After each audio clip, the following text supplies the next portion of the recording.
आमचा मुख्यमंत्री होऊ नये म्हणून भाजप आमच्या जागा पाडायचा असा गंभीर आरोप केलाय संजय राऊतांनी। 2019 मध्ये फडणवीसांनी आमच्या जागा पाडल्या असा आरोप राऊतांनी केलाय। ज्याच्या जागा जास्त त्याचा मुख्यमंत्री हे धोरण कधीच यशस्वी होत नाही असं देखील राऊतांनी म्हटलंय। आघाडीमधील प्रत्येक पक्ष एकमेकांच्या जागा पाडतो असं देखील राऊतांनी म्हटलेलं आहे।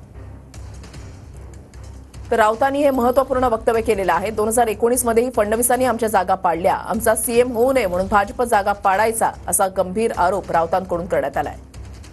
उद्धव ठाकरे साहेबांनी त्यांची भूमिका स्पष्ट केली आहे। निवडणुकांना सामोरं जाताना काँग्रेस असेल, राष्ट्रवादी असेल, कोणी असेल, एखादा चेहरा जर समोर आणला, हा आमचा नेता आहे भविष्यात, आणि त्याने आणखीन एक सांगितलेलं आहे की ज्याच्या जागा जास्त येतील त्याचा मुख्यमंत्री धोरण कधीच यशस्वी होत नाही, कारण आघाडीतला प्रत्येक पक्ष एकमेकांच्या जागा पाडतो।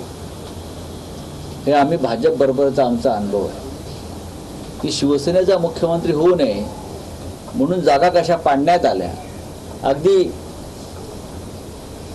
आधीच्या काळापासून ते 2019 पर्यंत 2019ला हाच प्रकार केला देवेंद्र फडणवीस।